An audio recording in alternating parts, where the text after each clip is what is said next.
ज्ञान वो इन्वेस्टमेंट है जिसका डिविडेंड यानी मुनाफा जीवन के अंत तक मिलता रहता है। मैं ऐसा मानता हूं कि एक सामान्य जिंदगी जीने के लिए इंसान को रोटी कपड़ा और मकान के अलावा अगर किसी चीज की सबसे ज्यादा जरूरत होती है तो वो है शिक्षा, एजुकेशन। आपके पास यदि धन है तो आप उसे गोल्ड में कन्वर्ट कर सकते हैं। धन हो या सोना, दोनों के कम होने का या खो जाने का डर हो सकता है, पर यही धन को अगर हम नॉलेज में कन्वर्ट करते हैं तो वो कभी कम नहीं होगा और ना ही उसकी चोरी हो सकती है। देखिए, जीवन में मुझे बहुत सी बातों ने प्रभावित किया है। मेरे ये अनुभव सुनने में शायद साधारण लगे, पर इनमें छिपा सार असाधारण है, अनमोल है।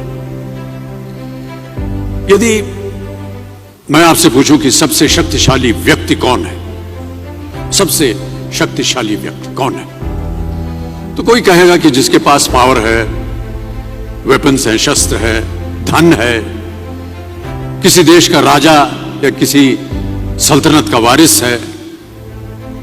मेरा ऐसा मानना है कि वेपन्स, मनी किसी को पावरफुल नहीं बनाते, या अगर बनाते भी हैं तो कुछ समय के लिए ही बना पाते। दौलत आज होगी, कल नहीं। शस्त्र का ज्ञान तभी तक काम आएगा जब तक वो शस्त्र चल सकता है। Once it is used it becomes absolute. पर शास्त्र का ज्ञान कभी नहीं रुकता। Knowledge can never be obsolete. शास्त्र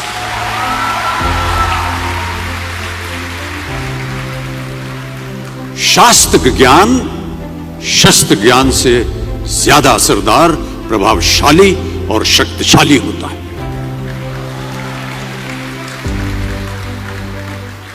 अब देखिए, एक राजा ने कितने राज्यों पर विजय प्राप्त की, कौन कौन से शस्त्रों का इस्तेमाल किया, कितने सैनिक थे, यह शायद आपको याद न हो, पर जीरो की खोज किसने की,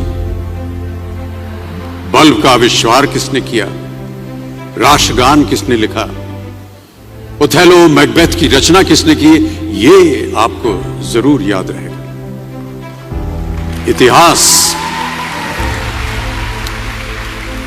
इतिहास गवाह है कि एक राजा अपनी शक्ति के बल पर केवल वहीं तक पूजा जाता है जहां तक उसका साम्राज्य फैला होता है। वो केवल अपनी प्रजा का प्रिय होता है, पर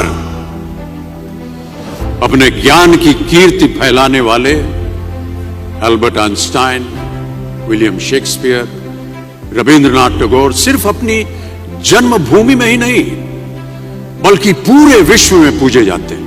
संपूर्ण मानव जाति के लिए वो प्रेरणा स्रोत बनते हैं।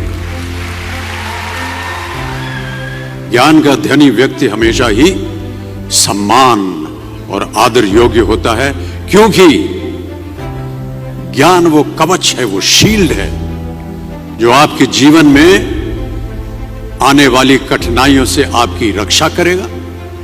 फिर किसी भी शस्त्र की आपको आवश्यकता नहीं होगी।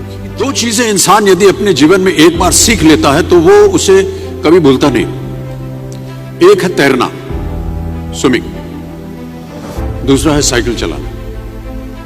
सालों बाद भी अगर आप इन क्रियाओं को करेंगे तो कभी भी इस बात की चिंता नहीं होगी कि आपको स्विमिंग करना या साइकिल चलाना याद है कि नहीं।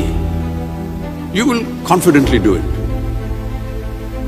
काश कि हम पढ़ाई भी इसी नजरिए के साथ करें, that when you will chase knowledge, numbers will always follow. देखिए, महाभारत में जब गुरु द्रोणाचार्य ने एकलव्य को अपना शिष्य मानने से और अपने गुरुकुल में लाने से इनकार कर दिया था, तो एकलव्य ने क्या किया? अपने गुरु की प्रतिमा, एक मूर्ति बनाई और केवल उस मूर्ति से प्रेरणा लेकर ही धनुर्विद्या सीखने में वही सफलता प्राप्त की जो बाकी योद्धाओं को द्रोणाचार्य के गुरुकुल में रहकर हुई। उस प्रतिमा के रूप में एकलव्य को हमेशा अपने गुरु के पास रहने का एहसास था, और जब गुरु साथ में हो तो सफलता हासिल करने से आपको कोई भी नहीं रोक सकता है।